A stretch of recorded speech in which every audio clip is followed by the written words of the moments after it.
Hello friends, how are you? Welcome to the science academy. Hope आप सब ठीक होंगे। अभी तक हमने सॉल्व्ड एग्जांपल्स सॉल्व किए। चलो आज कुछ नया करते हैं। आज हम अनसॉल्व्ड एग्जांपल्स सॉल्व करने का ट्राई करते हैं। तो one by one we will solve the unsolved examples of chapter 7 AC current. Okay, so starting from the first example 7.1, a 100 ohm resistor is connected to 220 volt 50 hertz AC supply. Find क्या करना है? A. What is the RMS value of current in the circuit? B. What is the net power consumed over full cycle? तो यहाँ पे circuit में हमको resistance R की value, voltage V और फ्रीक्वेंसी F की वैल्यू दी गई है। ओके, और ये वोल्टेज V की जो वैल्यू है वो RMS है। सपोज यहाँ पे आगे कुछ ऐसा मेंशन नहीं किया है कि मैक्सिमम वैल्यू ऑफ वोल्टेज और पीक वैल्यू ऑफ वोल्टेज, ऐसा कुछ मेंशन नहीं किया है, तो आपको समझना है ये जो वैल्यू है वो RMS वैल्यू है। Okay, let's try to find out the RMS value of current. तो पहले आपको ये देखना है कि हमारी सर्किट कौन सी है। हमारी सर्किट प्योरली रजिस्टिव सर्किट है। ओके, तो प्योरली रजिस्टिव सर्किट है क्योंकि यहाँ पे सिर्फ रजिस्टेंस R ही प्रेजेंट है, L और C प्रेजेंट है नहीं। तो हम प्योरली रजिस्टिव सर्किट में करंट I कैसे फाइंड करते हैं? Current I which is equal to V by R। Okay, ये इक्वेशन पे से हम करंट I की वैल्यू फाइंड करेंगे। Current I RMS which is equal to V RMS by R which is equal to 220 by 100 which is equal to 2.2 ampere. Okay, तो हमने यहाँ पे करंट की वैल्यू फाइंड कर दी। अब क्या फाइंड करना है? Net power consumed. Okay, net power consume P का इक्वेशन क्या होगा? P which is equal to I square R for this case, क्योंकि यहाँ पे हमारी जो सर्किट है प्योरली रजिस्टिव केस है और ये केस के लिए इक्वेशन हमारा क्या होगा? P equal to I square R equation होगा। ओके, तो net power consume P equal to I square R means I की वैल्यू कितनी फाइंड की है? 2.2 होल स्क्वायर इंटू रजिस्टेंस की वैल्यू वो हमारे पास कितनी है? 100 है, तो यहाँ पे रख देंगे। तो हमको पावर P की वैल्यू क्या मिलेगी? 484 वाट।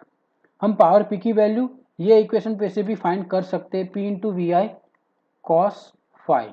ओके, हमारे पास वोल्टेज V की, यहाँ पे वोल्टेज RMS है और करंट भी क्या है? RMS। यहाँ पे जो वोल्टेज और करंट है वो दोनों RMS वैल्यू है। तो पावर P का इक्वेशन हमारे पास एक और है, P equal to V I cos phi, लेकिन कॉस फाइव की वैल्यू नहीं है।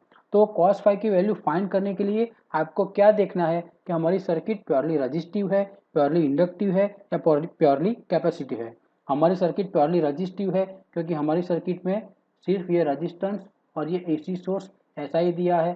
तो ये हमारी सर्किट कौन सी हो जाएगी?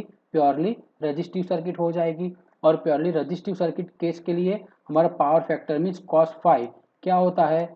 1 मीन्स यूनिटी होता है। ओके, तो यहाँ पे पावर P का इक्वेशन भी क्या होगा? P इंटू वी आई, और वोल्टेज V की वैल्यू कितनी है? Voltage V which is equal to 220 volt into current I that we have find 2.2।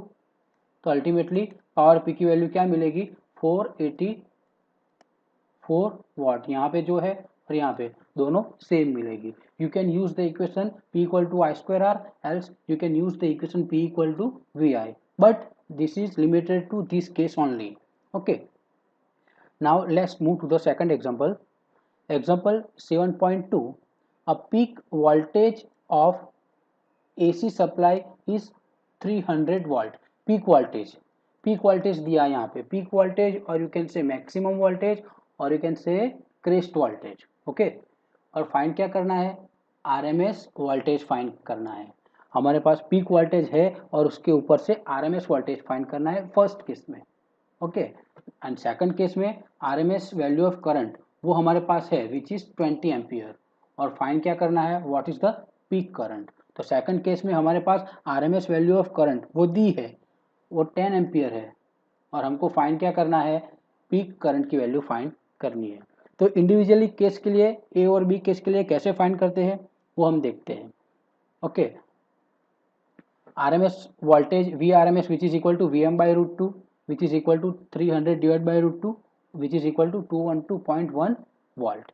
Okay, ये RMS वोल्टेज का इक्वेशन है। अगर आपके पास मैक्सिमम वोल्टेज है तो RMS वोल्टेज फाइंड करने का ये इक्वेशन है VRMS which is equal to VM/√2 and same relation is applied to current also. Suppose हमारे पास मैक्सिमम करंट की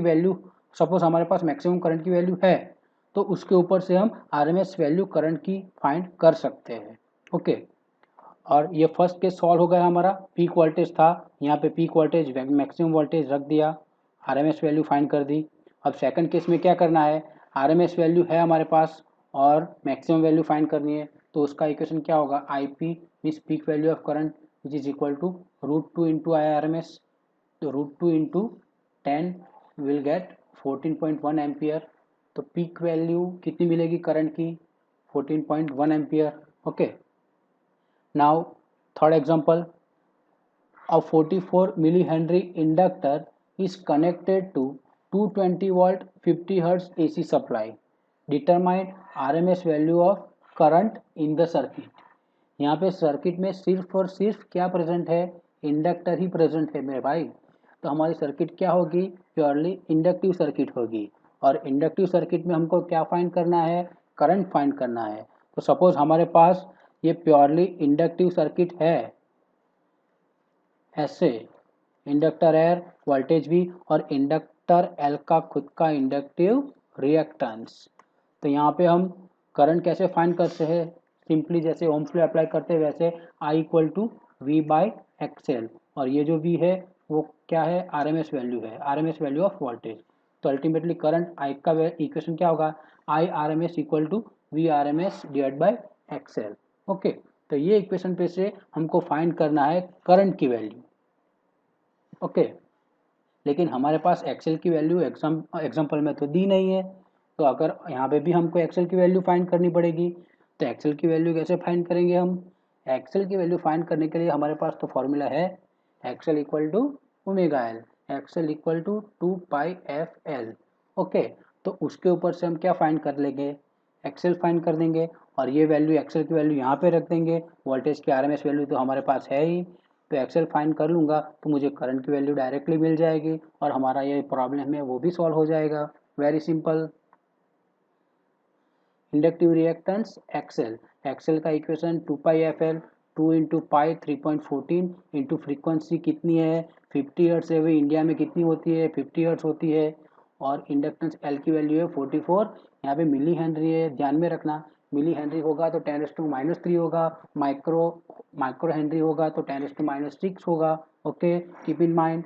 तो एक्सेल की वैल्यू क्या होगी, क्या मिलेगी हमको, X L equal to 13.8 ampere. X L की वैल्यू हमको मिल गई, ये वैल्यू यहाँ पे रख देंगे, तो क्या RMS वैल्यू मिल जाएगी, हाँ RMS वैल्यू मुझे मिल जाएगी। तो RMS वैल्यू क्या मिलेगी, IRMS इक्वल टू VRMS/XL, यही इक्वेशन हमने यूज़ किया यहाँ पे। तो 220 डिवाइड बाई 13.8, तो हमको क्या आंसर मिलेगा, 15.9 एम्पियर आंसर मिलेगा। ओके, तो ये हमारा केस सॉल्व हो गया है प्योर इंडक्टिव केस के लिए। चलो फिर हम नेक्स्ट एग्जांपल पर जाते हैं, उसमें भी प्योर कैपेसिटिव सर्किट, उसका केस सॉल्व करेंगे। A 60 microfarad capacitor is connected to 110 60 hertz AC supply. यहाँ पे फ्रीक्वेंसी 60 हर्ट्ज दी है, इंडिया की बात नहीं कर रही है। A 60 microfarad capacitor is connected to 110 volt 60 hertz AC supply. Determine the RMS value of current in the circuit. जैसे इंडक्टिव केस में करंट फाइंड किया था वैसे यहाँ पे भी करंट ही फाइंड करना है, लेकिन इंडक्टर की जगह पे हमारी सर्किट में क्या है, कैपेसिटर है, प्योरली कैपेसिटिव सर्किट है हमारी, लाइक दिस। जैसे इंडक्टिव सर्किट में जैसे प्रोसेस फॉलो किया था वैसा ही प्रोसेस हमको यहाँ पे फॉलो करना है, लेकिन यहाँ पे कैपेसिटर C का खुद का क्या होगा, कैपेसिटिव रिएक्टेंस XC होगा, और कैपेसिटिव रिएक्टेंस XC का इक्वेशन क्या होता है, 1/ωc, और you can say 1/2πfc। Okay, चलो हम फाइंड करते हैं वन बाय वन।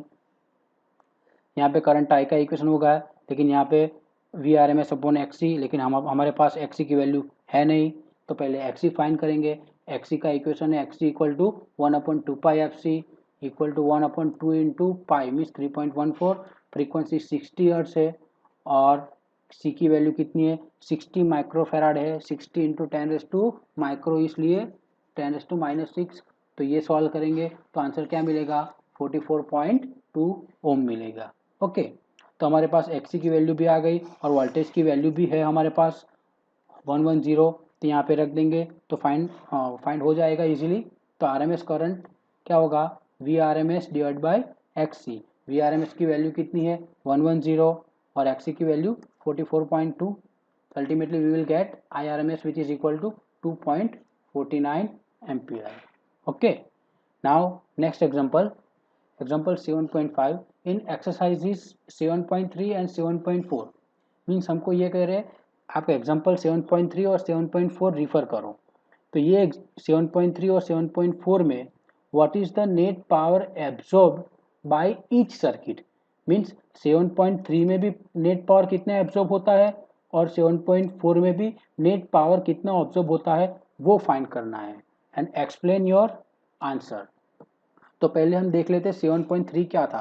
तो 7.3 में क्या दिया था इंडक्टर ही दिया था ना, और कुछ तो था नहीं, इंडक्टर ही था। और 7.4 में क्या था 7.4 में सिर्फ कैपेसिटर था और कुछ था ही नहीं, रेजिस्टेंस नहीं था और कुछ नहीं था। तो 7.3 में खाली सिर्फ और सिर्फ इंडक्टर था और 7.4 में सिर्फ और सिर्फ कैपेसिटर था। मीन्स ये हमारी सर्किट क्या थी प्योरली इंडक्टिव सर्किट थी और ये हमारी सर्किट क्या थी प्योरली कैपेसिटिव सर्किट थी। तो उसके हिसाब से हमको नेट पावर एब्जॉर्ब करना है, वो इक्वेशन फाइंड करना है और उसके लिए ये दो पॉइंट बहुत इंपॉर्टेंट पॉइंट है क्योंकि हमारे पास बेसिकली 3 एलिमेंट होते हैं रेजिस्टेंस, इंडक्टेंस एंड कैपेसिटर। उसमें से रेजिस्टेंस के एक्रॉस में मीन्स रेजिस्टेंस में जो पावर डिसिपेट होता है या फिर पावर की वैल्यू मिलती है, लेकिन इंडक्टर और कैपेसिटर के केस में जो नेट पावर होता है वो नेट पावर ज़ीरो होता है। अगर आपको पता नहीं है तो मेरे जो वीडियो है आगे की pure inductive circuit, pure capacitive circuit, वो आप रिफर कर सकते हो। तो उसमें आपको पता चल जाएगा क्यों प्योर इंडक्टिव केस में क्यों नेट पावर जीरो है और प्योर कैपेसिटिव केस में नेट पावर क्यों जीरो है। ओके, तो चलो हम यहाँ पे पावर पी का इक्वेशन पहले ले लेते हैं। तो पावर पी का ये जनरल इक्वेशन है V R M S into I R M S into cos phi है। ओके, और अब हमको दो केस कंसिडर करने हैं प्योरली इंडक्टिव और प्योरली कैपेसिटिव। तो यहाँ पे फर्स्ट केस कंसिडर करते हैं प्योरली इंडक्टिव केस। तो इंडक्टिव केस में क्या होता है वोल्टेज और करंट के बीच में एंगल क्या होता है वो हमको फाइंड करना पड़ेगा। तो उसके ऊपर से हमको cos फाई मिल जाएगा और आगे ये सिंप्लीफाई कर पाएंगे। ओके, तो इंडक्टर केस में सपोज ये रेफरेंस वोल्टेज भी लेते हैं, ये करंट I 90 डिग्री लैगिंग होता है। ओके, तो वोल्टेज और करंट के बीच में एंगल कितना होता है 90 डिग्री होता है। मीन्स लाइक दिस, सपोज ये वोल्टेज V का वेवफॉर्म होता है तो करंट का वेवफॉर्म ऐसे नेगेटिव में से स्टार्ट होता है। ये दोनों के बीच में एंगल कितना होता है ये 90 डिग्री होता है। तो यहाँ पे cos 90 कितना होता है 0 होता है। तो नेट पावर कितना होगा यहाँ पे cos फाई मीन्स cos 90 0 होगा यहाँ पे, तो नेट पावर हमको क्या मिलेगा 0 ही मिलेगा। ओके, तो यहाँ पे purely inductive circuit the phase difference between alternating voltage and current is 90 degree means phi equal to 90 ये रहा, hence power P equal to 0 and net power is 0। So यहाँ पे प्योर इंडक्टिव केस में तो हमने फाइंड कर लिया P equal to 0 होता है, तो प्योर कैपेसिटिव केस में कैसे फाइंड करेंगे तो चलो ये भी देख लेते हैं। तो प्योर कैपेसिटिव केस में हमने ये same equation general equation consider किया P equal to V R M S into I R M S into cos phi, और यहाँ पे भी हम क्या फाइंड करेंगे कॉस फाई वोल्टेज और करंट के बीच में एंगल कितना है। ओके, हमारी सर्किट जो है वो सर्किट प्योरली कैपेसिटिव हो गई like this. Okay, purely capacitive circuit है और उसमें वोल्टेज और करंट का रिलेशन क्या है मीन्स फेजर डायग्राम उसका कैसा होगा, तो वो फाइंड करने के लिए सपोज ये हमारा वोल्टेज V का रेफरेंस फेजर है तो करंट क्या होगा आगे आएगा 90 डिग्री। ओके, तो यहाँ पे ये केस में प्योरली कैपेसिटिव सर्किट में भी एंगल कितना होता है 90 डिग्री होता है, बट द डिफरेंस क्या होगा ये दोनों केस में, यहाँ पे करंट क्या होता है ये केस की बात कर रहा हूँ, यहाँ पे करंट लैगिंग में होता है वोल्टेज से बाय एंगल 90 डिग्री और यहाँ पे करंट लीडिंग में होता है by voltage V at an angle 90 degree.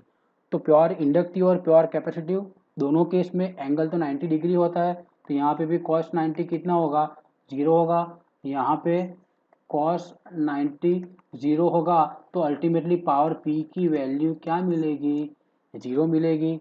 In purely capacitive circuit the phase difference between alternating voltage and current is 90 degree, phi is 90, hence P क्या होगा 90 degree और net power क्या मिलेगा, 0 डिग्री सॉरी।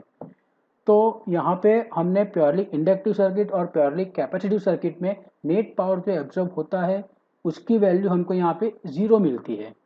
और difference क्या होता है, purely inductive circuit में करंट लैगिंग में होता है वोल्टेज से, और प्योरली कैपेसिटिव सर्किट में करंट लीडिंग में होता है वोल्टेज से, बट दोनों में एंगल तो 90 डिग्री ही होता है, तो हमको पावर तो क्या मिलेगा, 0 ही मिलेगा।